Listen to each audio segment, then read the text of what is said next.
The Rush Hour with James Golden. Entertaining and informative. On the Red Apple Podcast Network.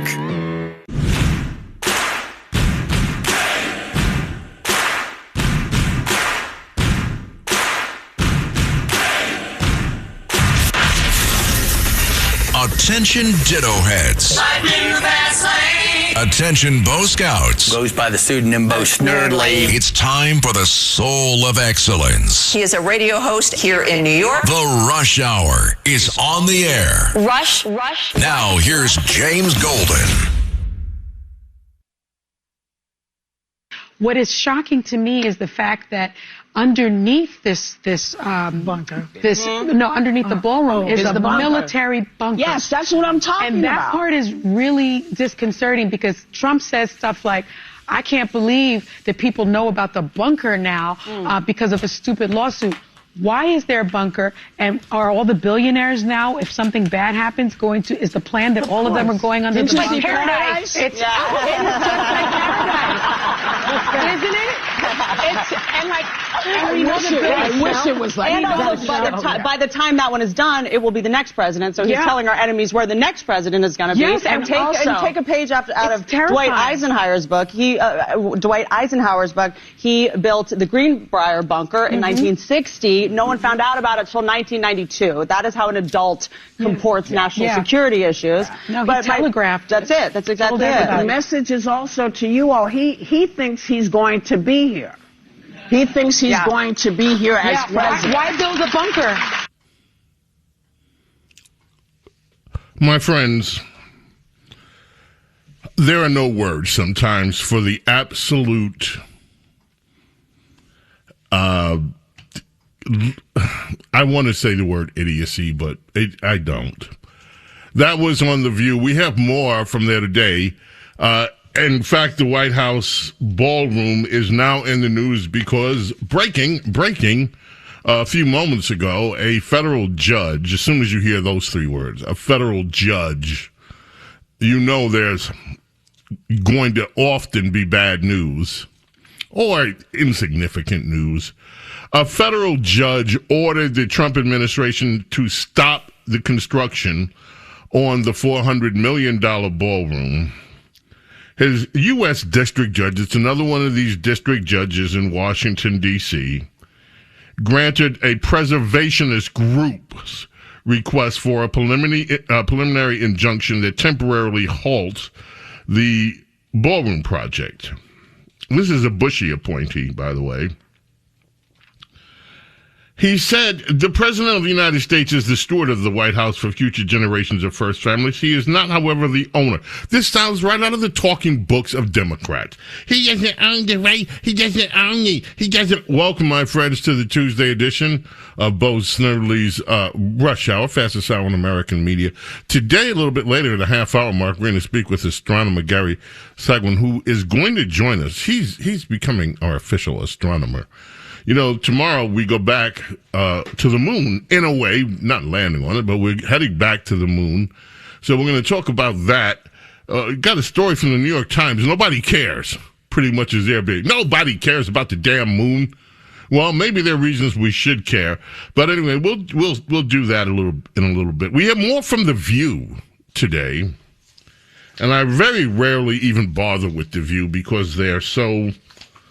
Well, they're just, that is Sonny Huston that was raging on about, is it going to be for billionaires? Because of a lawsuit, they had to reveal that there was some military, they're using it for military purposes as well, underneath the ballroom. Now, they haven't said what the military purposes are, because it's no one's business at this point, except the defense, those involved in the defense of the nation. Is it inconceivable that there would be a military installation or military going on at the White House? No, of course it isn't. But then you get these inane comments. You think he's going to build a bunker so if something happens, all the billionaires can run under there? And then you have this other one chiming in, well, Eisenhower built it, but he comported himself. He didn't let everybody know. President Trump didn't let everybody know either. It was a lawsuit that forced it out. I mean, these people with their TDS, and they went on, let's just get this out of the way, cut 11, whoopee, and it speaks for itself. Look, there's so much crazy stuff going on. I mean, the fact that, did you see the rendition of the of the library that he's building? Yes. It's a giant, it looks like a giant penis. Oh. Yeah. Let me see that. It's just this giant thing. Yeah. And, it's ironic because he can't read as it is. Yeah. But yet he's got this big library. This giant thing. And it's like, where are you putting that? And why are you this giant thing? Where are you putting it? Bunker under the White House. The White House doesn't belong. It's not your building. Yeah. You don't own the building. You can't. This is just what the district judge said right off the View. You don't own it. The same mentality throughout the judicial branch as well as on this excuse. Well, no. I'm trying to be nice and not call these people names or not try to insult their talk show. I try to wish everybody success, but really, is this the best that ABC can do? Apparently so. And the show, let's face it, is popular, so they're doing well. It's a popular show with some people. That's the argument. Trump's library looks like a giant penis. Where are they going to put the giant thing? I have a suggestion, Whoopi, but I won't go into detail with it. Meanwhile, ladies and gentlemen, the files. Release the files. We have been hearing all about the files, releasing files for the last, I don't know how many months. Now, all of a sudden, releasing the files is a bad thing. Cut 7. This is from the local ABC affiliate out there in California, Kate. Yes. Cut ABC 7. News is learning that the FBI is getting ready to release old case files that could taint the campaign of one of the leading candidates for California governor. Now, this case involves a decades-old investigation into a suspected Chinese spy ring with ties to Congressman Eric Swalwell. ABC 7 Eyewitness News political reporter Monica Madden is here now to explain why some people are questioning the timing of this release. Yeah, it's Kristen Larry. Keep in mind that Congressman Eric Swalwell is a longtime foe of President Donald Trump. So Swalwell says this is why he believes that the case is resurfacing now with his candidacy for California governor front and center. Congressman Eric Swalwell slamming the Trump administration Monday amid reports the FBI is resurfacing a closed counterintelligence probe into him. We are here today because of absolute nonsense. The records relate to a decade-old investigation into a suspected Chinese spy who previously volunteered for Swalwell's 2014 re-election campaign. Swalwell was cleared of wrongdoing, and House Republicans closed an ethics probe in 2023. This case is closed, but this effort to weaponize the FBI against the president's political enemy at a time that we are at war shows a distraction. Swalwell did not directly mention the allegations to reporters. Thank you. Enough. Wah. This case is over a decade old. Isn't it? How old was the Epstein? How old are the Epstein files? They're over a decade old. This case is over a decade old. Why are they bringing it up now? Poor Eric is running for president. And why in the world would we want to know anything about the Fang Fang files? Why would we want to know whether he was banging a Chinese spy named Fang Fang? Christina Fang. Fang Fang.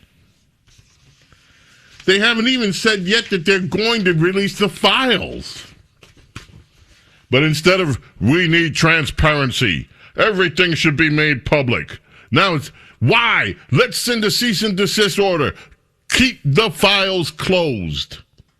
It's funny how quickly these people can change on a dime.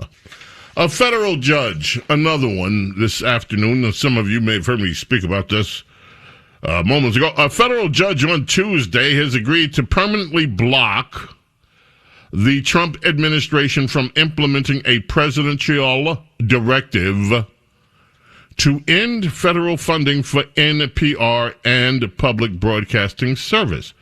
U.S. District Judge Randolph Moss in Washington, this one is an Obama judge, said that Donald Trump's executive order to cease funding for NPR and PBS is unlawful and unenforceable. The judge said the First Amendment right to free speech does not tolerate viewpoint discrimination and retaliation of this type. What President Trump's executive order did was tell his agencies not to send any money over to PBS. So I say the president should just say, okay, on this one, just bite it. Say, all right, we'll allow we will allow the agencies to be funded through to fund NPR and public broadcasting. We will allow it, but we're going to put caps on it. They can have $5. So they're funded. He can't tell them how much they have to spend.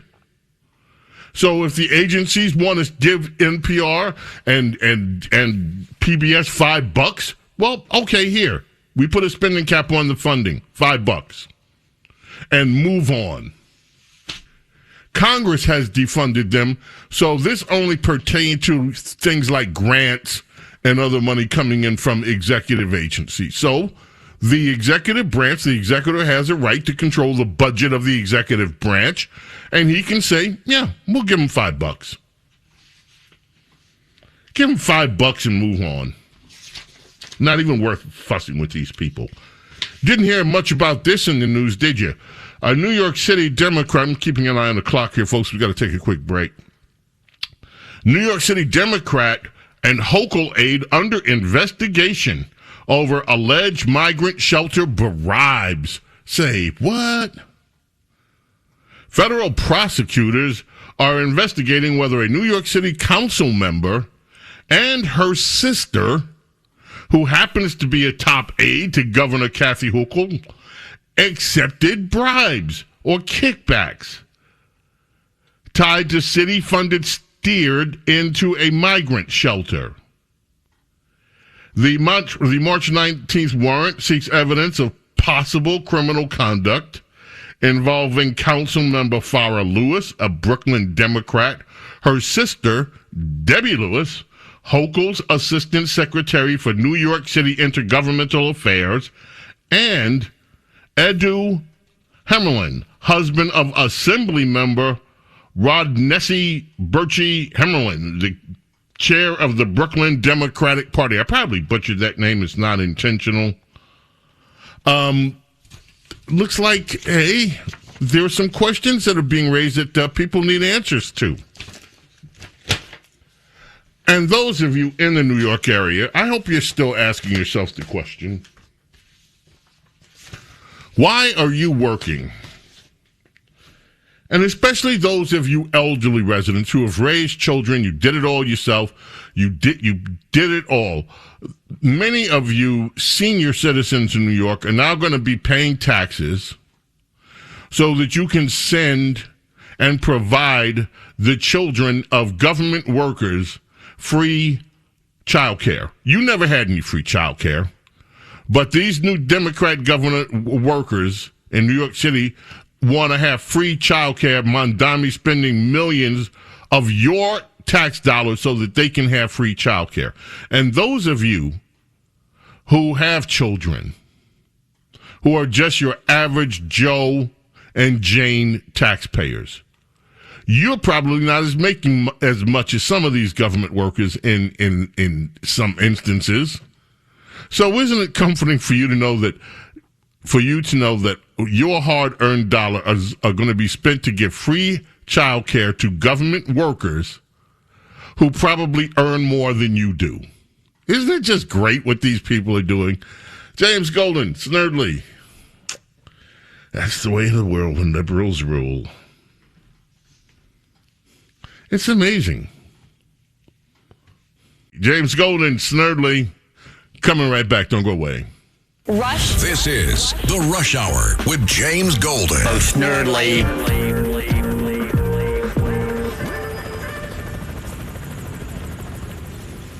The Rush Hour with James Golden. Entertaining and informative. On the Red Apple Podcast Network.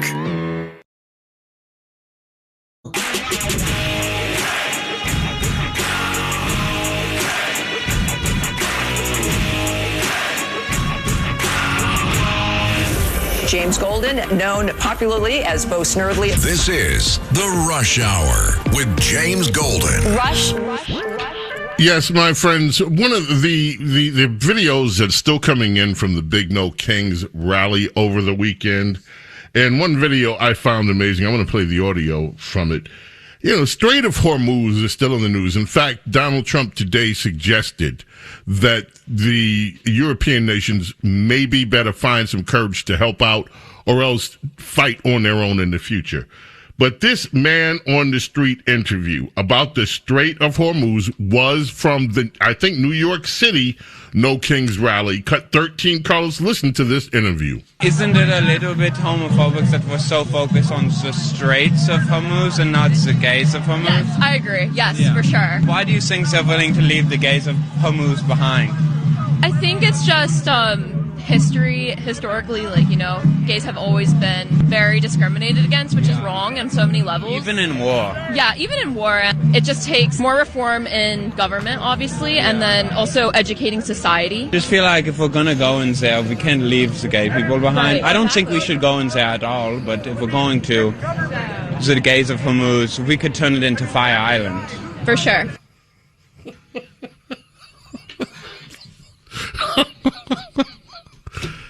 She was serious. Dead serious. Why do you think the Straits of Hormuz, they left the gays behind? Oh, because they always... That's your No Kings. That's your No Kings audience, folks. James Golden, we're coming back. We're going to do a little moonwalking or talking when we get back. Don't go away. The Rush Hour with James Golden. Entertaining and informative. On the Red Apple Podcast Network.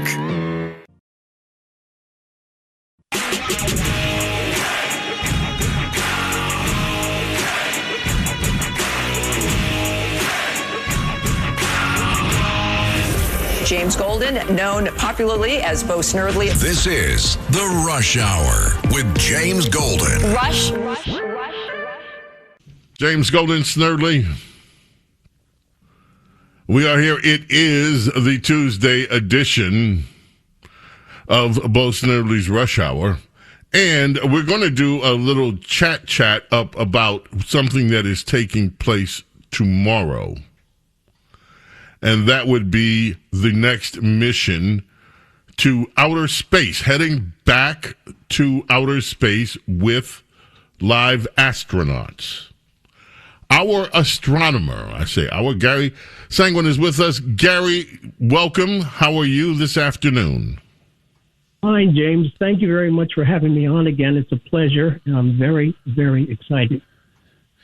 I am excited too, but Gary, this is the deal. New York, yes, it was the New York Times yesterday. I couldn't believe this headline. Americans have never been all that excited about going to the moon. It's just like such a Debbie Downer thing. Polling has consistently found that most people would prefer NASA spend money things on monitoring climate change. Give me a break. That's just such bull. Go ahead. What were you going to say? No, that's all right. Well, people think that when they say X millions of dollars are spent on the space program, they think that for some strange reason that spacecraft goes to the moon, opens the bay doors, and all the money drops out on the surface of the moon. But they do not realize that there's some 3,800 subcontractors working on that project. So it's not that we're wasting money, and long-range goals are going to be tremendous in the future. I want to talk to you about a few of those, or at least one of them. In this very article that they claim Americans would prefer spending money on climate change, which is just a bunch of crap. It's just a load. It's their writers would prefer the money would be spent on climate change. But aside from that, And by the way, let me ask you a question before I get to the other one. Okay. They're not going to set foot on the moon. They're going to do the flyby. They're not going to land. And is that because NASA is being cautious? They want to, and they did this during the Apollo missions to the moon. The first one was let's go around it. The second one was let's get close. We're going to send the lunar, but we're not going to land it. We're going to send the lunar module down a little bit and then bring it back up. And then they landed. That's correct. That's correct. That's exactly what NASA is doing now. I mean, this is a dress rehearsal for a better Artemis 3 program, which is going to take place, that mission that is, going to take place in about 1 or 2 years. And that will enable them to have a successful, we hope so, a successful landing on the surface of the moon. Every point, there are key points on this mission where they can abort it, except for one where once they get into the lunar orbit, or the orbit that goes to the moon, they can't very well do that. They whether ride that through and just go around the moon and come back again in the case of immediate failure. Now, we did this already. So a lot of Americans would be saying, wait a minute, why are you not confident enough to just go and land directly? I would posit that the technology has completely changed since then in ways that we couldn't even imagine. Yes, and so out of an abundance of caution, they're testing everything again with the new technology. Correct. Absolutely. You're absolutely correct. I was reading this morning, and I was also looking at a NASA press release, a press conference, and the indication was that even the transmission of data going back and forth. In the old days, we didn't have this technology. Now they're using laser technology to transmit large quantities of data. They're also doing things like during the mission, they're going to go at a high orbit, which means that we're going to be it'll be the first time in history that human beings have had an orbit 44,000 miles away from the planet Earth, the farthest that any human beings have ever been. But, James, if you go back in the old days, so to speak, in the 80s, rather the 70s, we didn't have the Internet. And now we have the Internet. We have really very sophisticated microprocessors and computers that enable us to do computations, millions and millions of calculations in an instant. So the technology from this is amazing, and it's going to benefit us in the future. Now, as I mentioned earlier, this is kind of a dress rehearsal for not only the landing of the moon, but NASA is thinking, hey, look, we're going to be at the moon, but we're going to take advantage of perhaps where minerals that will be found on the surface of the planet, or at the satellite, rather. And secondly, this really actually sets up the groundwork for a lunar space station, which will be something very, very important if we wish to continue to explore other places in the solar system. That is amazing. Now, I want to bring your attention to this. You already know it, but I want to bring our audience's attention to this. People say, okay, why are we doing? What's the advantage? What's in it for us? What are we getting out of it? We should be spending the money on climate change. Okay, fine. Helium-3 is a substance that is plentiful on the moon. It is lighter than the helium that is on Earth. And it is believed by scientists that this helium-3 might be used to power fusion reactors. And if it can be captured from the moon, brought back to Earth, and become a new source of energy, it could change the trajectory of the entire planet. And I will credit the New York Times for pointing that out in their article. They interviewed the NASA head, Isaacman, and that's one of the things that he brought up. That, look, this could, it's not just, oh, look, we're on the moon. They're actually trying to do explorations that could be very valuable in terms of the trajectory of life here on Earth. Absolutely. I mean, in the future, we hope to utilize, the moon has water on it, in the South Poles, possibly in the North Pole. And with that water, you have oxygen and you have hydrogen. So we can extract that hydrogen and use it for hydrogen ion propulsion systems, as well as using the water to not only provide the space station or the lunar station with oxygen and many, many other things. But what you just said means that, yes, that can happen. I mean, I would not put it past us that in the distant future, we have a nuclear reactor on the surface of the moon, which powering a lunar city. It's not out of the realm of science fiction anymore. Wow. You know what I would like to see on the moon? I would love it if somebody, if there's a plan to build a stationary observatory, the biggest observatory known to mankind, as part of the mission on the moon. Would that benefit? I mean, I know we've got the Hubble, we've got the new, we've got the we've got all of that traveling through space, but aren't observatories that are in place still valuable? Of course. Even on our planet, we have so many really good observatories. There's some in Chile and there's some in Hawaii and so forth. But yes, definitely. I mean, so many times I use the big telescope. I automatically operate the telescope remotely from here, and the telescope's out there in California. And we've got tremendous weather, but there are times, believe it or not, when we don't have very good weather. And to have an observatory, there's a lot of things we could do with an observatory on the moon. We don't have to rush and wait for good days, bad days, and so forth. I mean, it leaves for us an ideal way to study the universe with very, very large telescope arrays. Wow.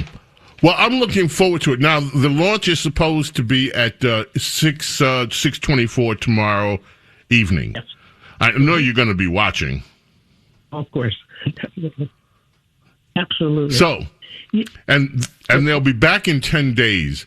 So I tell you what, can we get together when they, God willing, of course, that they have a successful mission and that nothing happens out of the ordinary, and assuming that all goes well, why don't we talk again after they've returned?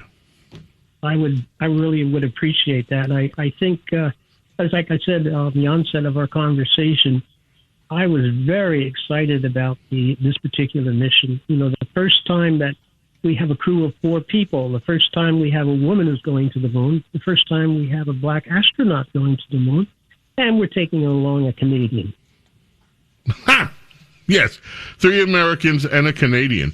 And by the way, the woman, her name is Cook. She's already spent more time on space on a single mission. I think it was over a year she was in space. And part of spacewalking, she's had just an amazing career. She's quite the accomplished astronaut. That's for sure. That is for sure. She's good at what she does, and it's an appropriate time for her to take a mission like this because, we're just celebrating, women in all the achievements that they have done. So I look at this as really a major step for someone like her. She's really amazing. Well, I share in the excitement, and I'm so happy that you spent some time with us this afternoon. I'm looking forward to our podcast. We've agreed to do a podcast together. I am looking forward to speaking with you at the conclusion of this mission. I'd be happy to do so, James. I really have a lot of fun talking to you. I have fun speaking with you, too. And, folks, this is exciting business. Whether the New York Times agrees or not, it's exciting. So, remember, tomorrow's the liftoff at 6:24 in the afternoon, if all goes well. And, Gary, we will speak soon. All right. Thank you very much, and have a great day. I appreciate it. You, too. Thank you so much. James Golden, our astronomer. Gary Swangan was with us, and we're going to speak with him at the conclusion of the mission. God willing, everything goes well. James Golden Snerdley coming back. Fastest hour in American media continues. Do not go away. Rush. This is The Rush Hour with James Golden. Bo Snerdley.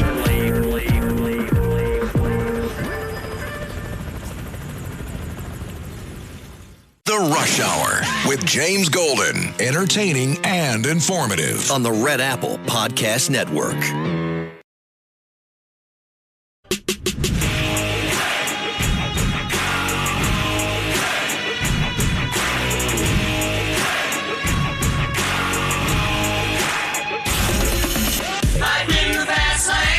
It's The Rush Hour with James Golden. Goes by the pseudonym Bo Snerdley. Rush.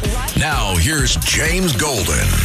My friends, listen very closely, please, to this. It is Nancy Pelosi, who, by the way, is still out suggesting that she doesn't know whether if Democrats win the midterms, there'll be another impeachment of Trump. She's still running the House for the Democrats, not Jeffries. She's the one.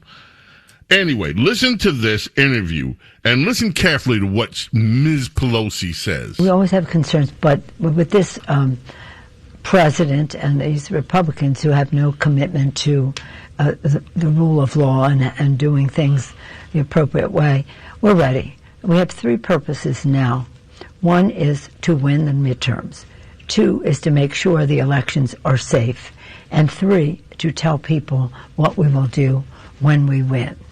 And that is the mission. There's so many things that you can do to protect the election, and they are being done, whether it's litigation or legislation or just mobilization, communication, all of that. But in addition to that, we have to be on guard as to what they may try to do to the technology. They may try to creep into the technology and create a false count. How do you guard against that? That's a challenge. Wait a minute. All of a sudden, these are the people that told us there's no way anybody can get into the election technology, right? These are the people that told us, no, all that stuff is false reporting. And now she's talking about, they might get into the election technology. They might creep into it. Really? My friends, we got word this morning that Christopher North, the founding Ambrosia keyboardist, passed away, 75 years old. Also known as the Hammond B3 King. Just an amazing musician. And you remember the songs. They defined the era. Soft rock. James Golden, Snerdley with you. May God bless, protect each and every single one of you, your families, your loved ones. Love and gratitude for your being here with me, allowing me to be with you. God willing, we will be back tomorrow for the Wednesday edition of Bo Snerdley's Rush Hour. Until then, I bid you adieu. Bye. Thanks for listening to Bo Snerdley's Rush Hour. You can hear Bo Snerdley's Rush Hour weekdays at 4 on 77 WABC. If you like the podcast, share it with your friends and listen anytime at WABCRadio.com and download the WABC Radio app. Hit that subscribe button on all major podcast platforms. Plus, follow WABC on social on Instagram, TikTok, Facebook, and X. See you next time for a new episode so you never have to wonder. What the heck is going on here?